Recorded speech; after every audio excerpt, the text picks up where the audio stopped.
Kapitulli, të përballesh me frikën për të fituar fuqinë. Frika është si një hi, sa më shumë e ndjek, aq më shumë të ndjek. Të gjithë njerëzit, pa përjashtim, kanë një armik të përbashkët, frikën. Ajo shfaqet në forma të ndryshme, frikë nga dështimi, frikë nga refuzimi, frikë nga e panjohura. Dhe kjo është njerëzore.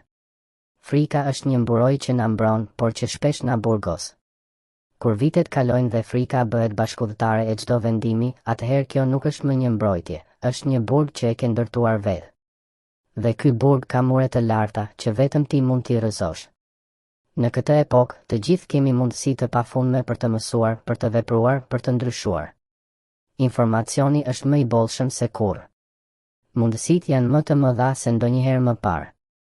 Por nëse frika vazhdon të jetë në krye të çdo zgjedhjeje, ti mbetesh në vend numero.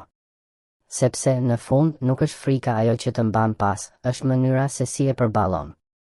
Nëse zgjedh të jetosh në hijen e saj, do të mbetesh gjithmonë një peng i saj. Por nëse zgjedh të përballesh me të dalësh para saj dhe të thuash, unë kam frikë, por gjithsesi do të veproj. Atëherë ndryshimi fillon të ndodhë.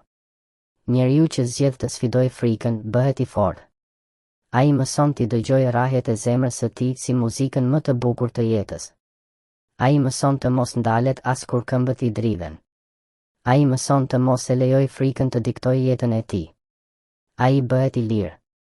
Dhe asgjë nuk është më e fuqishme dhe më e rrezikshme për një botë që kërkon të nënshtrojë, sesa një njeri që përballon frikën dhe vazhdon përpara.